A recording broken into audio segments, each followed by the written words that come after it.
there is a common thread among our countries that underpins all of our strategies. We don't want, none of us, including the People's Republic of China, none of us want a conflict between each other. So deterrence is absolutely the target.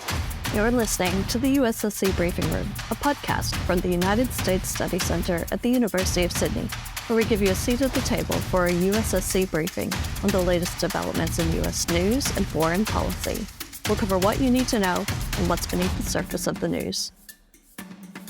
Hello and welcome to another episode of the United States Study Center's Briefing Room. My name is Jared Monshine. I'm the Director of Research at the U.S. Study Center, and I am pleased to be joined today by a distinguished guest who spoke at our recent Sydney International Strategy Forum, General David Berger, and General comes with a unique insight into the Indo-Pacific, but also into the operationalizing of the free and open Indo-Pacific strategy, which has in many ways defined America's Asia strategy for coming up on a decade.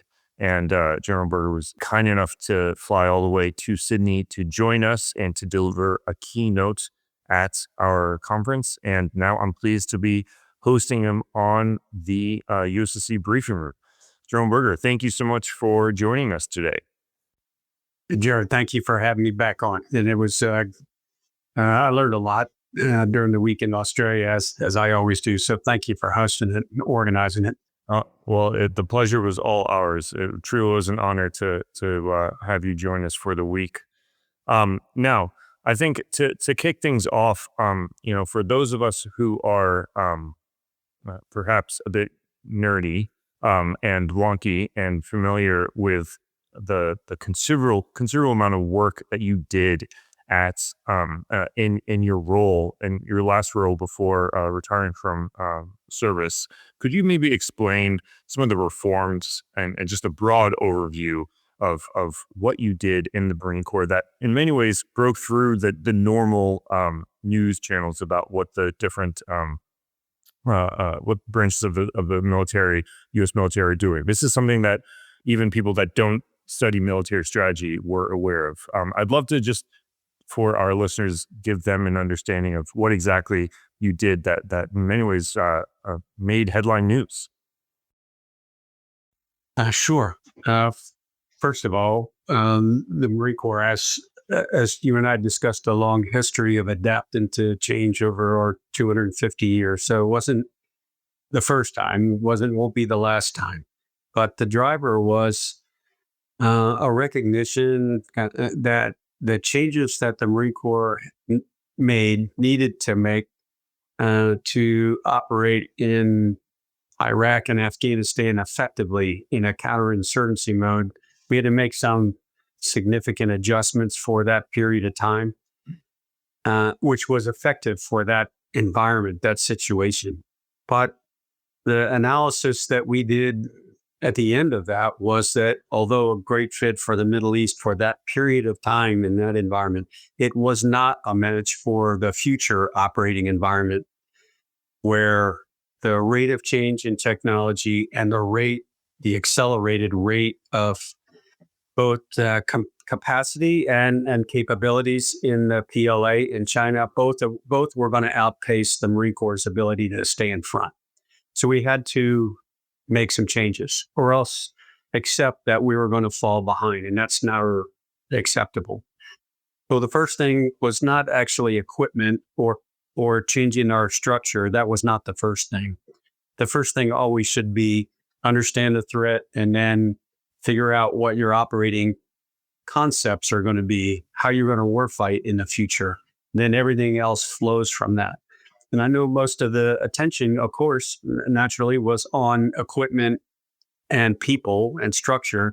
It was all driven by threat capabilities and the warfighting concepts that we felt we're going to need.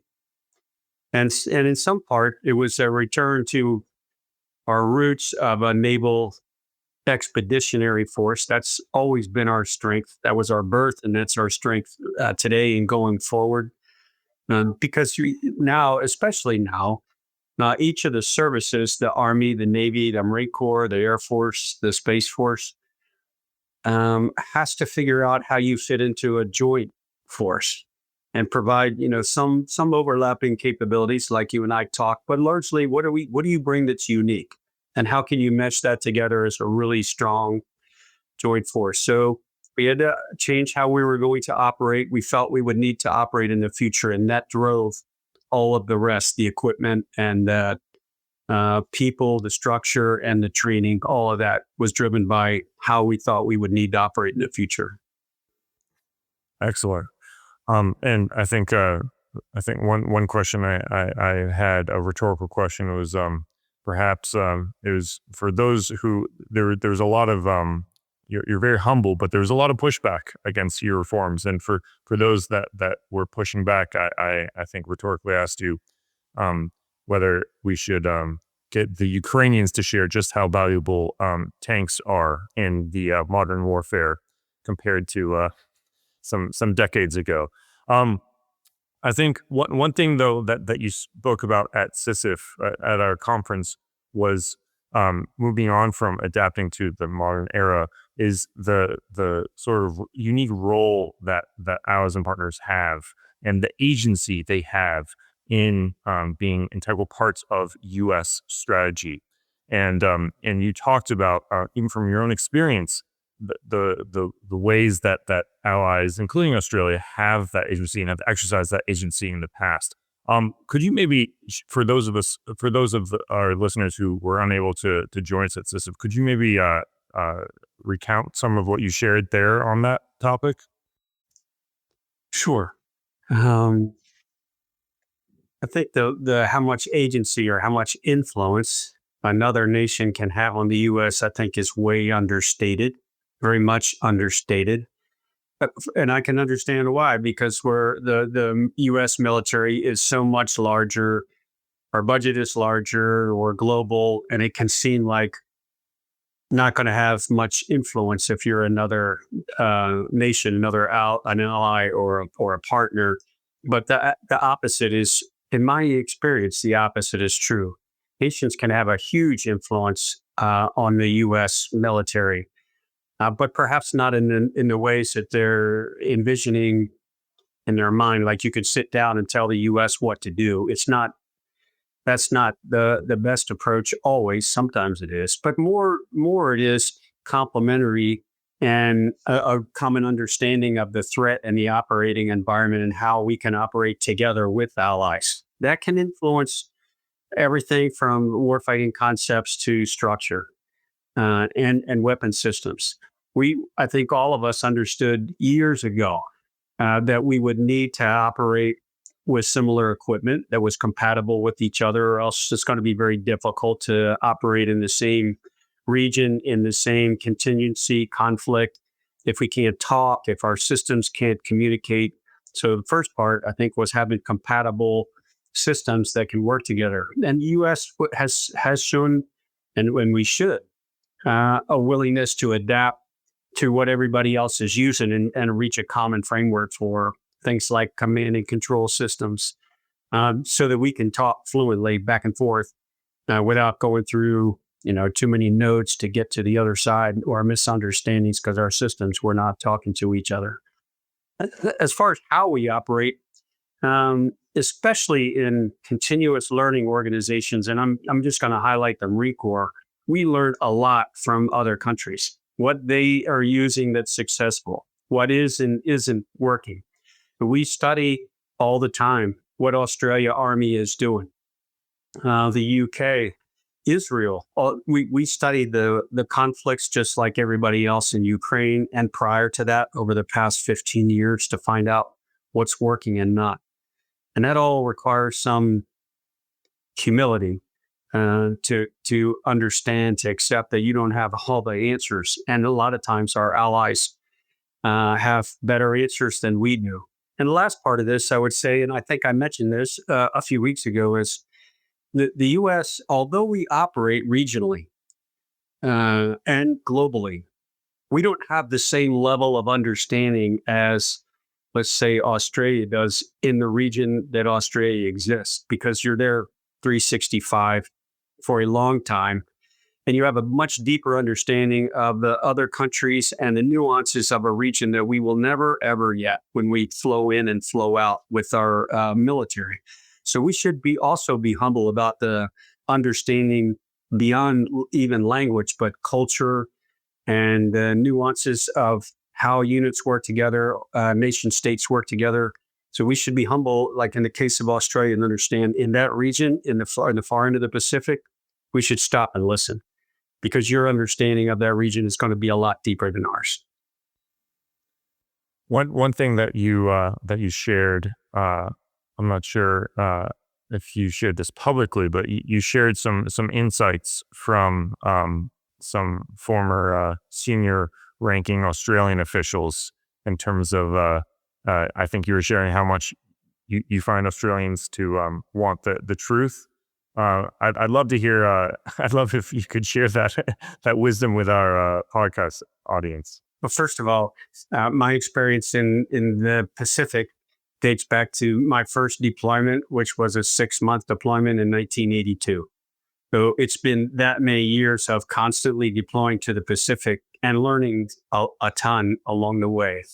Maybe 10 or 12 years ago, perhaps, the Australian Army Chief of Staff, who I got to know, who later continued to advance and now is in NATO headquarters. We were talking about something, and I don't even remember what the topic was in Australia. And he just looked at me and said, "Stop beating around the bush. You're dealing with Australia. Just get to the point, Dave. That's how you deal with us." And from that point on, changed fundamentally, I think, how I communicated and listened, because his point was made, and he was exactly right. Maybe dealing with other countries, you have to go nuanced and soft and kind of creep up towards the main issue. His point was, with Australians, just get straight to it. And we'll make a lot more progress. That paid me huge dividends later on, not just in visiting Australia, but operating in the Middle East and in the Pacific, because with Australia particularly, you can get right to the point and not waste a lot of time with niceties of building up to what we actually got to talk about. It was a great lesson for me.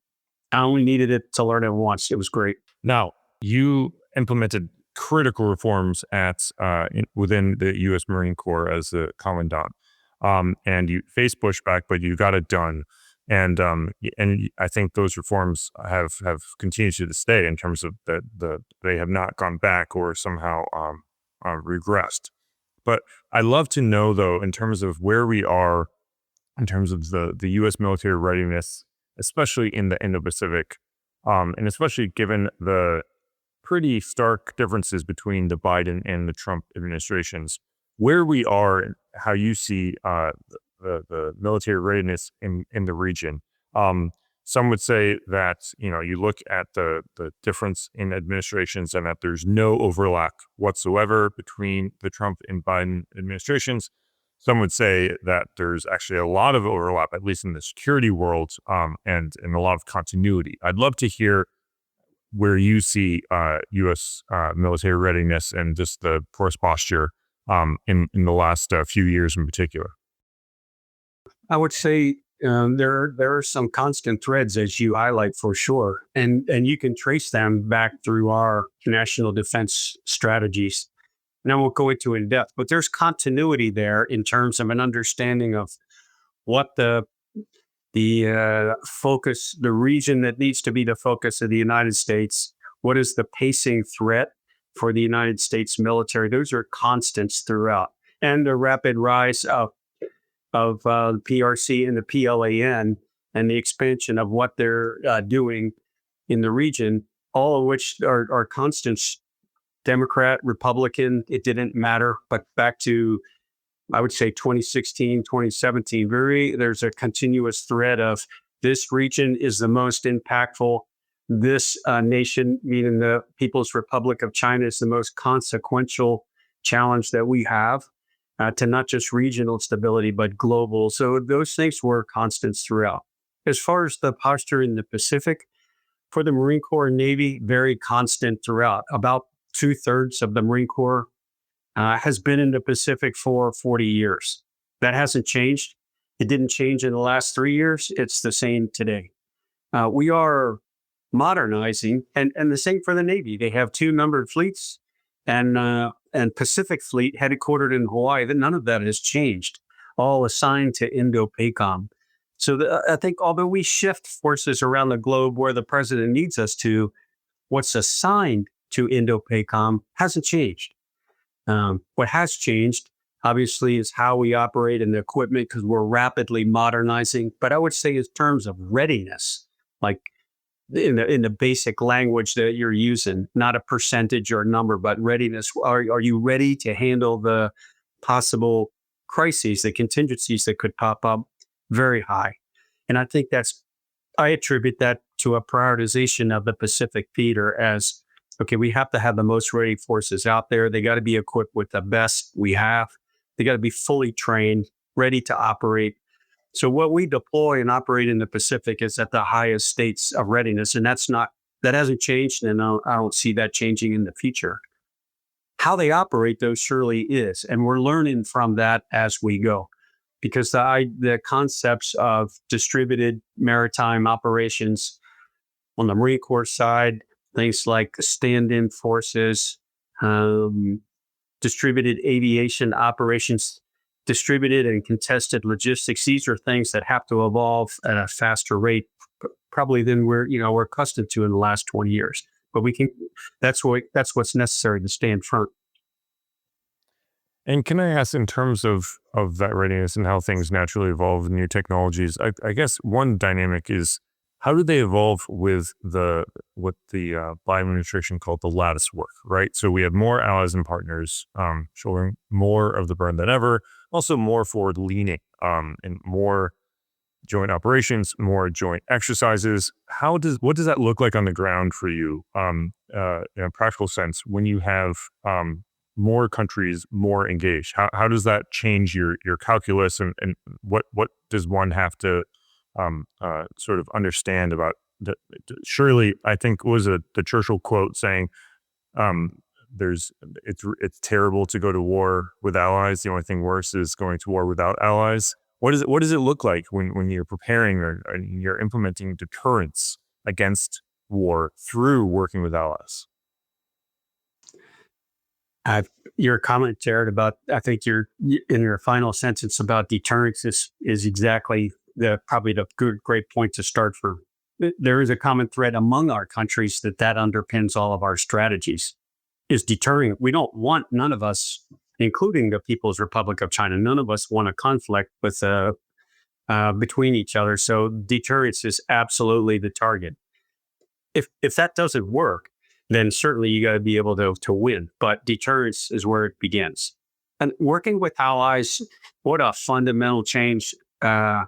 Even over my short career of a few decades, from being a little bit uncomfortable, even being in the same area, not totally, but sort of uncomfortable because you didn't have a deep understanding of each other's tactics, techniques, procedures, equipment. Our radios didn't talk to each other. There was a lot of what now is commonality, but wasn't back then. All the way to where it is today, and the extreme of that, I think you and I talked about is, and I'll just use an example. The Marines have been training in Darwin now for years, alongside, not separate from, alongside the Australian Defence Forces, to the point where if you were to go and watch one of the training exercises, you would maybe be shot. I would not be surprised to see an artillery unit all the way down to the individual gun line and the fire direction center that's co-manned by U.S. and Australians on the same weapon, in the same fire direction center, like standing next to each other, because we have so much commonality now that it's easy to switch off. And we're not doing that for show. We're doing that because the teams down at the smallest level, they're picking up individual kind of, hey, what works for you? And you can only do that when you're operating on the same weapon, on the same gun line. Okay, then you can really swap out, oh, we tried that, but it didn't work. Or this technique we found really works. So it's not for show. It's not for the cameras. It's actually to make us much more proficient.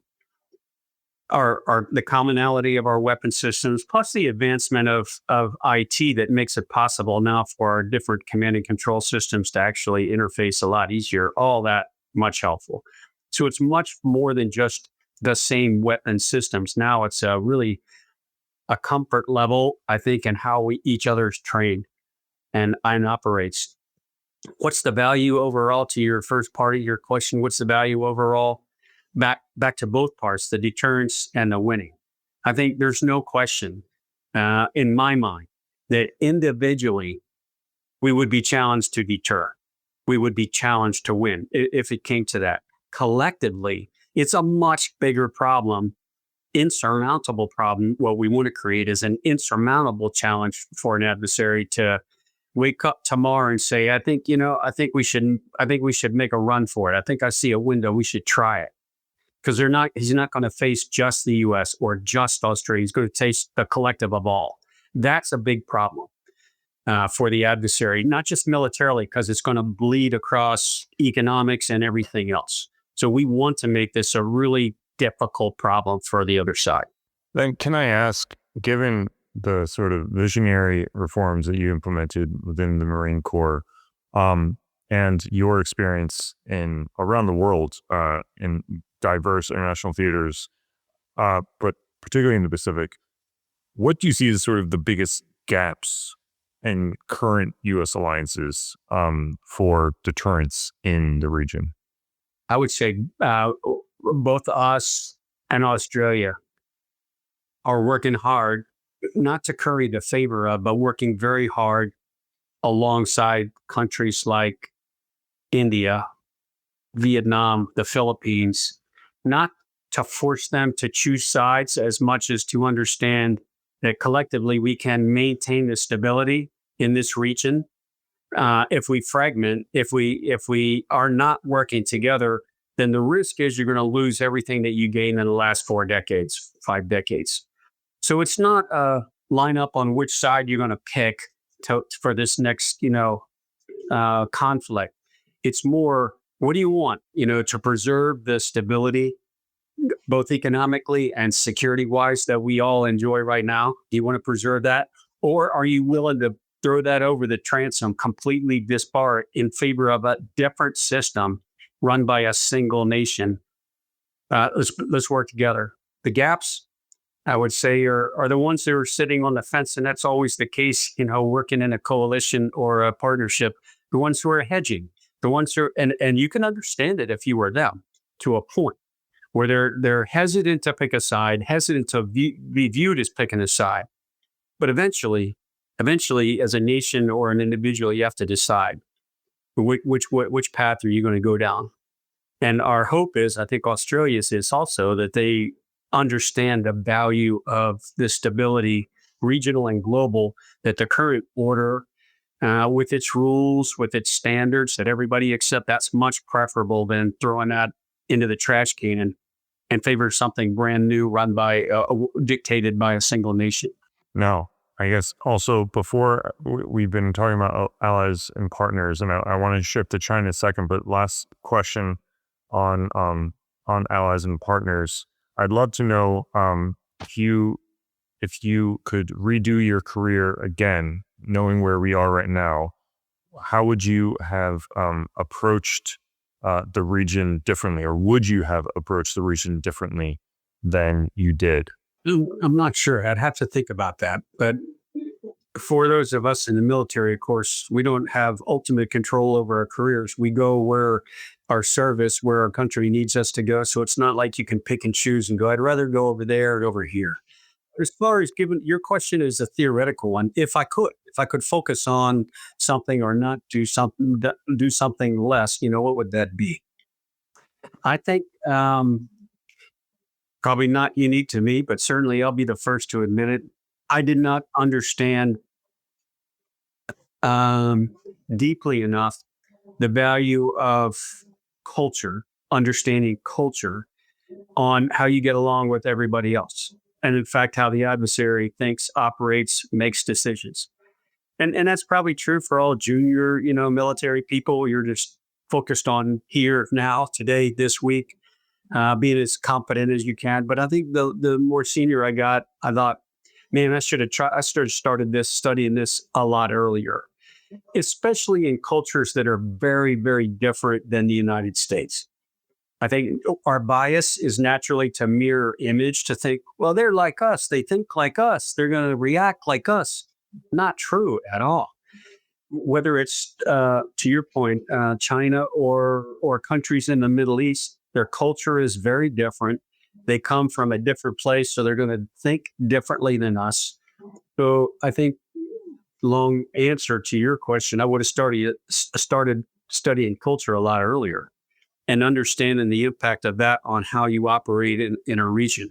I think the second part maybe is a deeper understanding of civil military relations in all of our countries and how that impacts how we make decisions, how we operate. That would have been probably helpful too, because it's also very different from country to country to country. Lastly, I think I would have kept a better eye. It's always great to have perfect hindsight. I started really paying attention to the rise of the PRC in probably 2007 or 8. Maybe I should have started that, paying attention earlier. You're distracted by a whole lot of other things going around the world, but it didn't occur. I really didn't have a deep understanding of the rise, the rejuvenation that was happening until probably 2007 or 8, when I went to Johns Hopkins School of Advanced International Studies, and I focused on China there, and it was really helpful for me, especially at Johns Hopkins, to see that. Perhaps I should have noticed that earlier and paid attention earlier. Yeah. As someone that studied China and started studying China earlier on, and then lived in China during that period, I can say that sometimes it felt like I was yelling into the void about the need to pay attention to it back then. But I think perhaps the '08 Olympics woke people up to what was going on in many ways. That was really a coming out party. But I'd love to now, switch to China though. What in particular did you study at SAIS that woke you up about China? What in particular did you see? Because the sort of U.S. concerns about China date back to the 90s in many ways, in terms of the PLA slowly modernizing, and then it just the pace of that modernization just picks up and accelerates regretfully every year since. But what in particular really was what sort of woke you up to that dynamic at SAIS? It wasn't a personal experience, because I went to SAIS after a year in Iraq and before a year in Afghanistan. So it wasn't driven by a recent personal experience. But all of my first 10 years were all deployments to Asia, all the way through 2004. They were almost all to Asia, with the exception of Desert Storm. And I was fascinated. It was more out of interest, not fear. It's just out of fascination that I don't understand China as a nation. The size of it is immense. So put aside their military for just a moment, the rate at which their population was growing and changing was fascinating to me. So it was more out of interest, in other words, curiosity at that time, than it was out of a military threat, because I didn't understand their culture at all. They had we look at things in the United States as, wow, that thing's 200 years old. That's really old. That's really recent. That's like brand new. If you're in it just is very different. So it's began out of curiosity. And then you have the opportunity when you go to Johns Hopkins SAIS in DC to listen to fantastic speakers who have been ambassadors, worked in the State Department, et cetera, in China. And the more I learned, the more I was interested. And then the second part was economics. After the first semester, I thought I began to understand the economic implications of a rising China. So I needed to learn more and read more about that, and how they were, after the WHO was opened up to them, and what that was going to mean for the rest of the globe. I didn't have any idea of that, because I don't have an economic background, and I'm still a novice at it. But it was clear even at the end of that year that both in just the size of the nation, their growth of their military, and economically, okay, we need to really pay attention. But it was more initially out of curiosity than it was out of a perceived like direct threat. And you said when you were retiring in, I believe, around July 2023, that you plan to think and read. And I'd love to know though what you've done in your retirement when it comes to China. I think we were mentioning offline you've done some perhaps track two dialogues.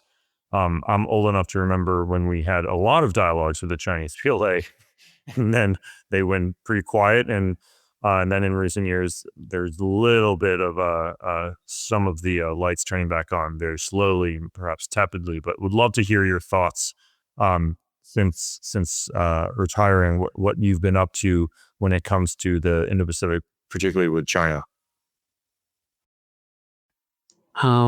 First was to read and to listen, because you have some time when you first retire from the military to take the time to, you read the whole time, the whole time you're in the military. But I actually had some time to read more, and I did.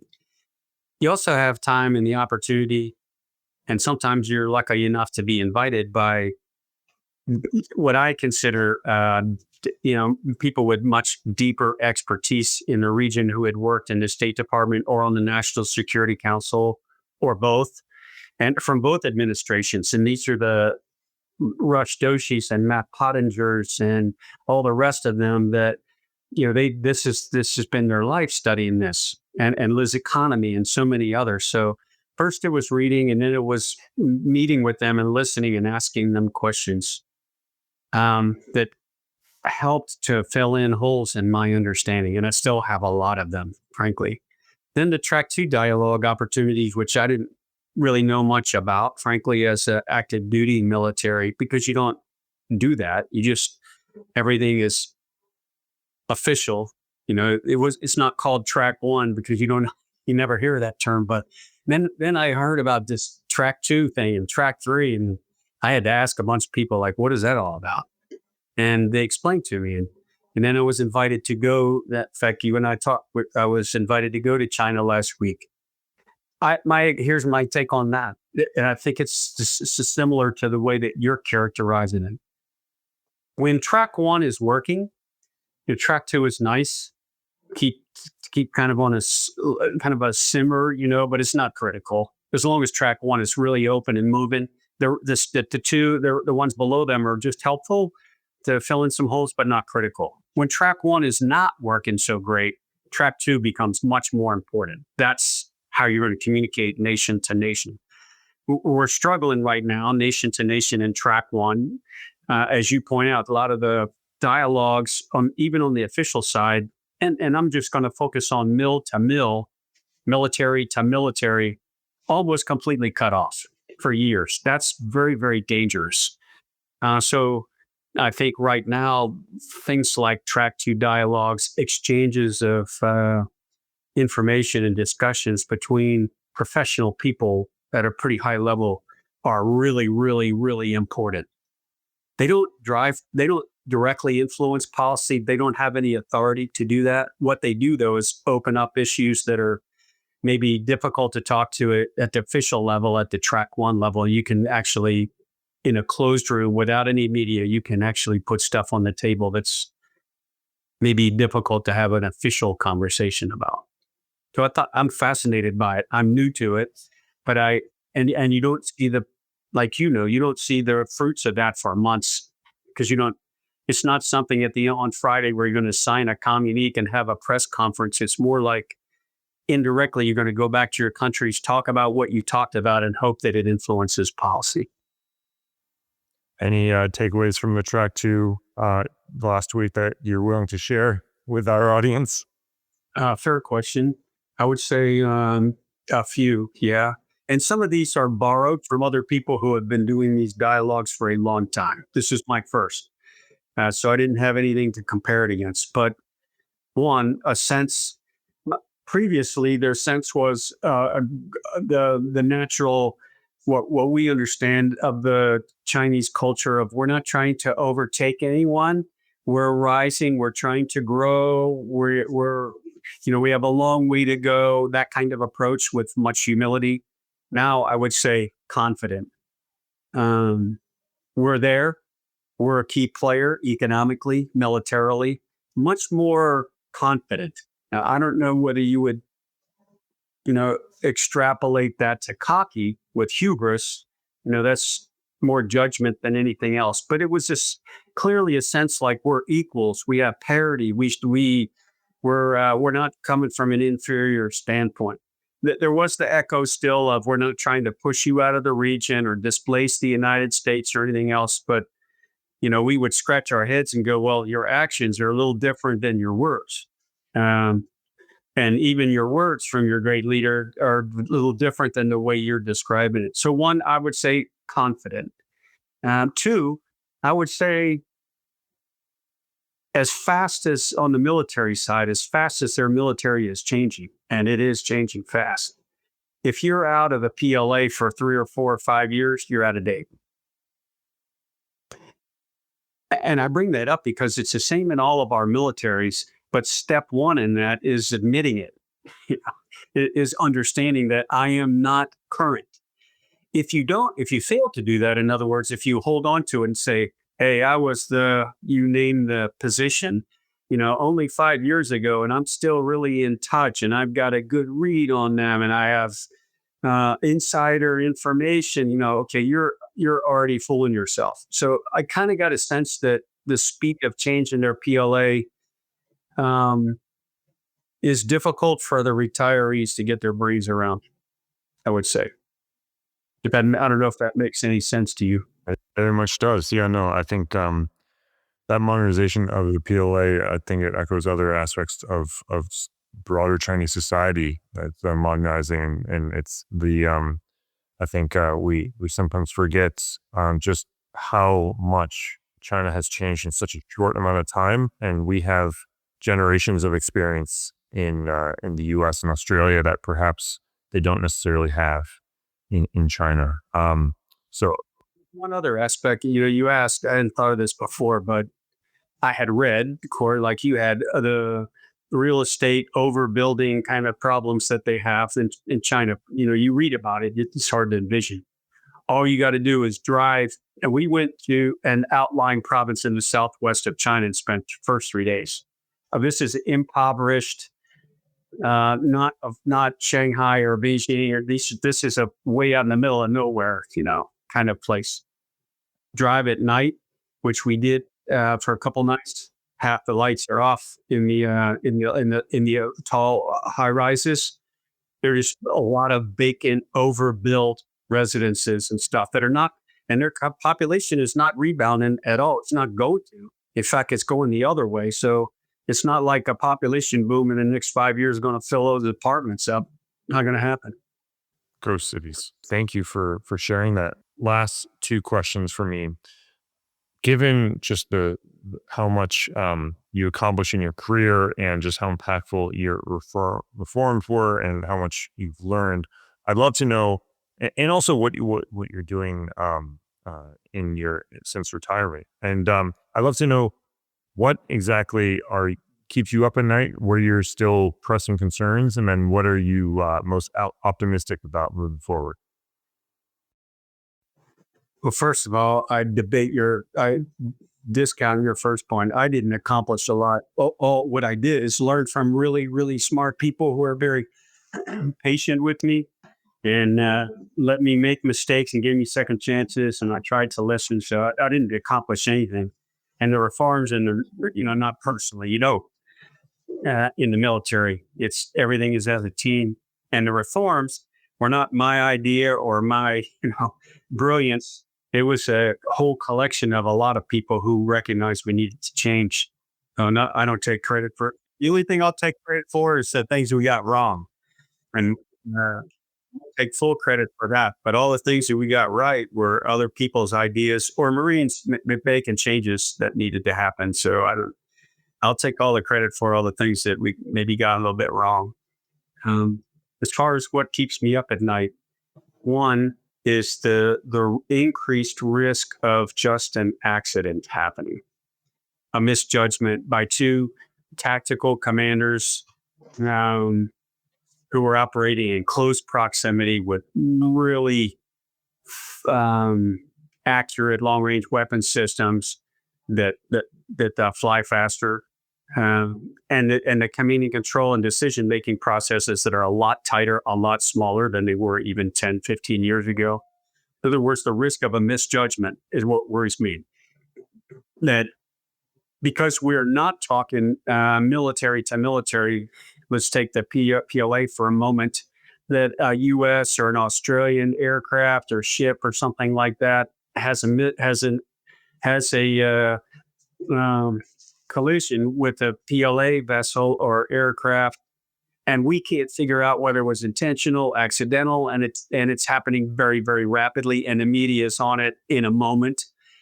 So unraveling that is going to be a lot more difficult than even like the EP3 incident of a while ago, where it seemed like we had some time to sort of work things out, not clear channels, but a little bit of time. I worry that we're going to not cascade into a full-on conflict, but our ability to ratchet things back down, to de-escalate, is going to be difficult given the speed at which things are happening, the proximity at which our forces are operating, and the media's almost ubiquitous coverage of everything. And that can be anywhere in the world. I mentioned last week while I was in China, I said we have a window here to figure out how we're going to operate alongside in the region. Because if we can't do that, and the PLA continues to expand around the globe, we're going to have problems around the globe. So let's use the next couple of years to figure out how we're going to avoid that happening. So I worry about that. I worry a little bit about in the PLA side, on the PRC side, the continued firing of senior leaders and what that means, because I don't really understand it. If you come into power 10 years ago with in my top 3 priorities are eliminate corruption and all that stuff, and then 10 years later you're still cleaning house, I don't know what that means, frankly. It worries me because that can translate all the way down to the tactical level. In other words, does the president have confidence in his commanders? If you don't have that, then I worry. If that makes sense to you, I really worry about that. What am I confident of? I'm very optimistic about the speed at which the U.S. and Australia and others are moving, and dedicating the resources, because that's what it comes down to making that change happen fast. I think we have broken a lot of barriers down in terms of interoperability. Like, can we operate in the same neighborhood, down to completely kind of interwoven? We're very, very comfortable with each other's tactics and techniques and structures, I'm very optimistic about that. And I think the truth teller, in my opinion, as a military person, is 2 units from 2 countries that haven't trained together. Can you operate tomorrow together quickly? And I'm very confident we can. So we can respond to a contingency. Could be a typhoon or an earthquake. I think we can respond very quickly side by side. And I also think we're not trying to compete anymore about who gets there the firstest with the mostest and gets the most media. We're not trying to do that anymore.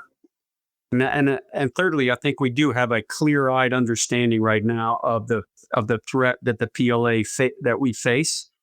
Nobody's. I don't. 10 years ago, when you pointed out, people were debating that. I don't think there's any debate anymore. That's who we got to worry about. And with a singular focus, okay, you can get a lot better. Instead of worry, no, that's not the main thing. The main thing is over here. I think we're way past that. I think we have a clear understanding of that, a shared understanding of that. Excellent. Now, thank you so much for that. But I just have one final question. This is something we do on our podcast here, is we ask for a statistic or a number that you think is most relevant to the conversation today.